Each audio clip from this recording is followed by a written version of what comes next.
You've heard the same advice for years. Just start early, be patient, and let compounding do the work. But what if you're starting late, or with barely anything at all? Does that mean the game is already over? Not even close. In fact, some of the most strategic compounding moves happen after people hit their lowest point.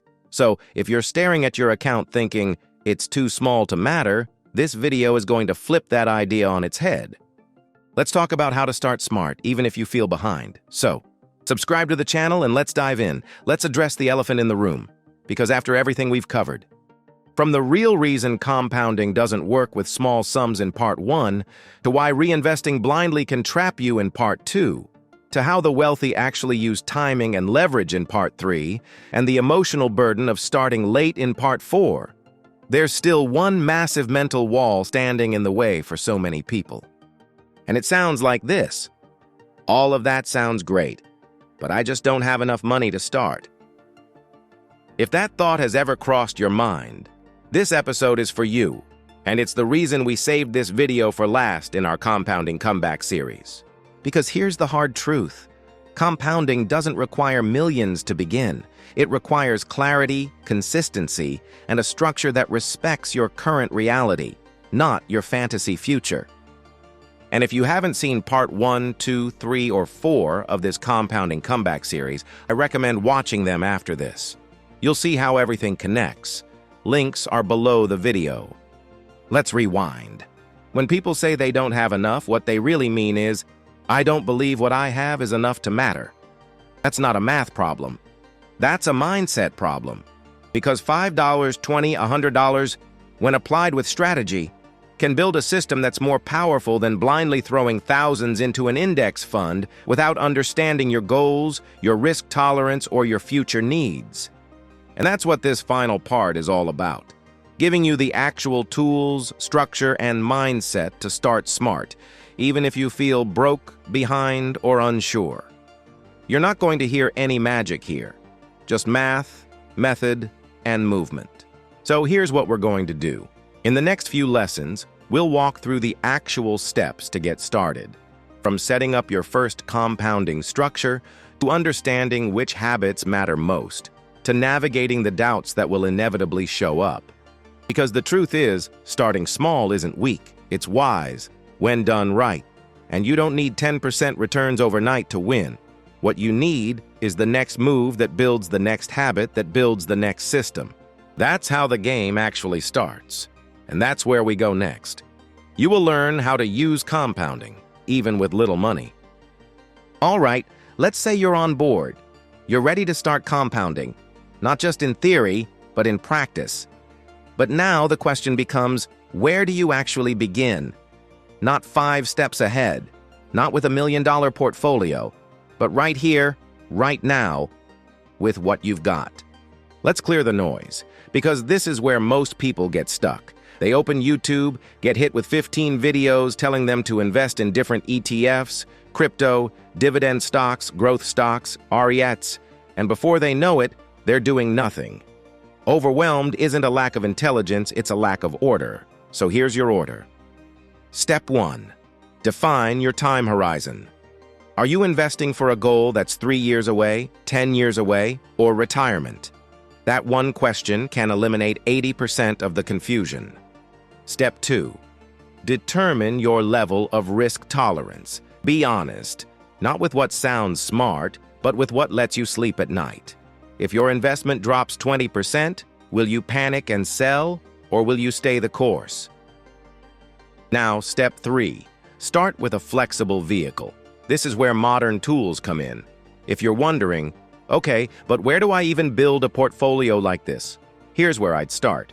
If you're looking for a platform that feels modern, transparent, and made for long-term investors, Public.com is a solid place to begin. It lets you buy fractional shares, follow expert insights, and invest with confidence. I'll leave a link below where you can open your account and explore your options. It's simple, but it could be one of the smartest financial moves you make today. Starting small doesn't mean starting slow.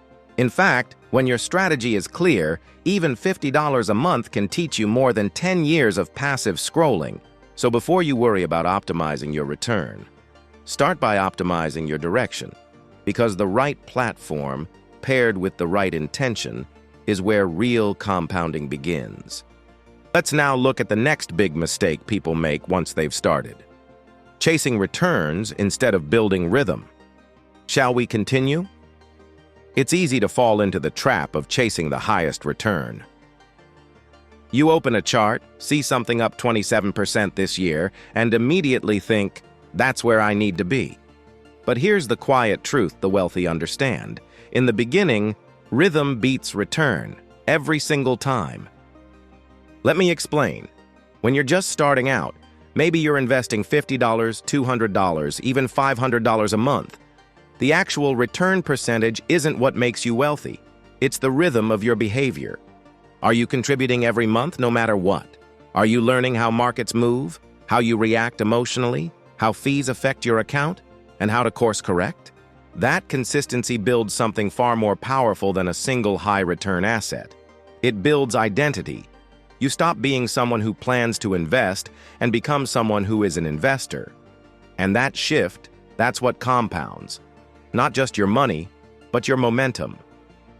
Now, does this mean returns don't matter? Of course not.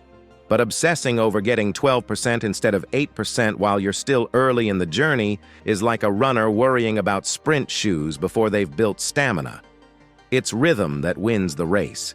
This is also where most people quit. They invest for 3 months, don't see life-changing results, and say, this doesn't work. But compounding is a lagging reward system. You front-load the discipline, and the results show up later. Quietly at first, then all at once. So if you're looking for the best place to start compounding today, start here.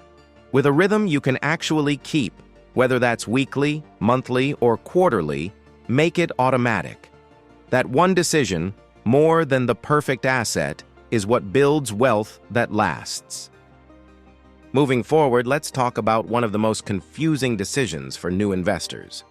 Should you go all in now, or average your way in over time? That's where we're headed next. Let's go. If you've ever wondered, should I invest all my money now or spread it out over time? Welcome to one of the most debated topics in personal finance: lump sum investing versus dollar cost averaging, DCA. And the truth?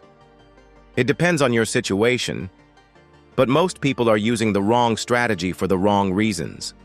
Let's start with lump sum. Historically, if you have a large amount of money ready to invest, say from a bonus, inheritance, or savings, investing it all at once has often performed better over the long run. Why? Because markets tend to go up more than they go down. So, statistically, time in the market beats timing the market. Simple enough. But that's just the math. And remember what we said back in part 2, strategy is about more than numbers. It's about behavior. Enter dollar cost averaging. This is where you invest smaller, consistent amounts over time, regardless of what the market's doing. It reduces the risk of bad timing and helps calm your nerves. For people who are just starting or emotionally triggered by volatility, DCA builds habit and resilience. So what should you do? Here's the real strategy. If you already have a chunk of money saved and you've done your homework, lump sum may be the most efficient. But if you're emotionally unsure, the market feels shaky, or you tend to second-guess yourself. There's nothing wrong with dollar cost averaging, especially if it helps you stick with the plan. And if you're still building your base, DCA isn't a choice. It's your superpower. It's the strategy that lets people with little money grow into people with real portfolios. By the way, if you're enjoying part 5 of our Compounding Comeback series and want more compounding videos sooner, drop the word video in the comments, so I know you're with me. All right, coming up next, we're going to address the elephant in the room, the myth of needing a lot of money for compounding to work. Because what matters more than size is sequencing. Let's break that down. There's a lie floating around the financial world, and maybe you've heard it. Maybe you've even believed it. It goes something like, you need a big amount to start compounding, or it won't be worth it. But here's the truth. What you need isn't size, it's sequence. It's not about how much you start with. It's about what you do next and how consistently you do it. Let's break this down. Imagine two people. Anna starts with $20,000 and does nothing else. Jason starts with $500 but adds $100 every month without fail and reinvests his gains along the way. Fast forward 10 or 15 years, and depending on the returns and market behavior, Jason could end up ahead because he created momentum, because he built a sequence, not just a moment. That's the real superpower of small investors. Not trying to get rich quick, but setting up a system that compounds without interruption. Most people sabotage their compounding not because they don't have enough, but because they start, stop, panic, withdraw, restart, and repeat the cycle. That's not compounding. That's confusion. Wealthy people don't just invest once. They stack actions in the right order: contribution, reinvestment, adjustment, over time. That's what sequence looks like. And yes, a large amount can accelerate things. But if you're watching this and thinking, I don't have a large amount, don't get discouraged. Instead, get strategic. Use the tools you do have: consistency, education, access to fractional shares, and time, even if it's a little. These tools, stacked properly, can outperform big lump sums that just sit idle. Now, if you're wondering where you can actually start building this kind of smart sequence, we'll talk about that too. But first, let's go deeper into how the wealthy use reinvestment differently, and how you can mirror their approach without needing millions. Let's now peel back the curtain on how the wealthy actually reinvest, because it's not what most financial influencers talk about. The wealthy don't just reinvest blindly. They don't dump everything back into the same asset and hope for the best. Instead, they think like architects. Every reinvestment has a purpose, a place, and a next step. Here's what that looks like. When one asset performs well and throws off cash, whether it's dividends, capital gains, or business profits, they don't just recycle it into the same thing. They direct it to the next best opportunity in their ecosystem. This might be another stock, a private investment, or even a strategic cash reserve. It's not about being fancy. It's about being intentional. They also ask better questions, not just, how much did I make? But, where can this capital accelerate my next move? That's the mindset shift. Reinvesting isn't just a habit. It's a form of leverage, a way to compound not just money, but decisions. Now let's translate that for you. If you're reinvesting $20 from a dividend, it may not seem like much, but doing it consistently and choosing where to direct that money based on your broader goals is how your portfolio starts to reflect strategy, not just savings. This approach isn't limited to the rich. It's accessible. If you stop thinking like a passive saver and start thinking like a portfolio builder. Remember, small moves today can build powerful momentum. Let's keep going. Next, we'll talk about the biggest mistake small investors make and how to stop it before it derails your compounding journey. Let's now address something that holds more people back than they realize, especially when compounding with small amounts. It's not a lack of income. It's not market volatility. It's this: inconsistency. The biggest mistake small investors make is stopping and starting, jumping between ideas, and constantly second-guessing their strategy. It's completely understandable. When your portfolio feels small, every dollar feels like it has to perform. So you check it daily. You panic when it dips. You chase what's trending on social media. And worst of all, you pause your contributions the moment life gets tight, thinking, I'll catch up later. But here's the truth. Compounding doesn't need perfection. It needs consistency. Even a modest contribution that continues without interruption outpaces a roller coaster strategy of starts and stops. That $50 a month? It's not about the amount, it's about the identity you're building, someone who invests no matter what. You wouldn't expect a tree to grow if you kept digging it up and replanting it every few weeks. Yet that's how most people treat their money. They plant, panic, replant, and then blame the soil. But wealth isn't built that way. Wealth grows through stillness, patience, and commitment, even when progress is invisible. The wealthy understand this, even with large sums. They stay the course through recessions, wars, corrections, and crashes. Not because they're fearless, but because they've seen what happens when you trust the process. And that same lesson applies to you, especially if you're starting small. So if you've been on again, off again with your investing, now is the time to break that pattern. Decide once and remove the daily decision fatigue. Automate what you can. Track your wins quarterly, not hourly. Because the best way to start compounding today is to keep compounding. No matter how small, no matter how slow. Momentum only comes from movement, not from waiting for the perfect moment. Up next, let's wrap this all together and give you the final mindset shift to carry into the rest of this year.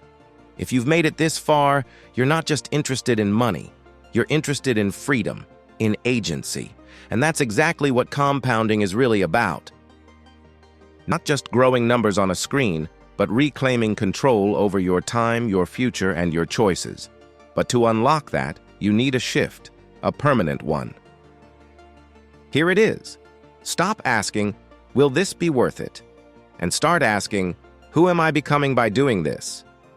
Because the biggest return on your investments isn't the interest, it's the identity.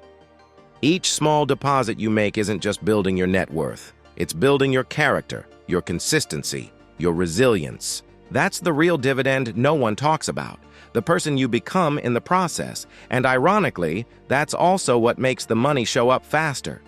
The more seriously you take this, even at a small scale, the more seriously the opportunities take you. So let go of the myth that you need a windfall to start. Let go of the idea that you missed your shot, and let go of the belief that you're too late. The truth is, you're just early for who you're about to become. Remember, this video is for educational purposes only and does not constitute investment advice. It is important to conduct thorough research and consult with financial professionals before making any investment decisions. The value of investments can fluctuate, and past performance is not indicative of future results. Always assess your risk tolerance and investment goals before allocating your capital. If you found value today, I highly recommend watching my next video. Don't forget to like, share, and subscribe to our channel. Also, feel free to leave your comment below, especially if this video made you think differently. I appreciate your support more than you know. Until next time, stay consistent, stay patient, and stay winning. See you in the next one, Money Magician.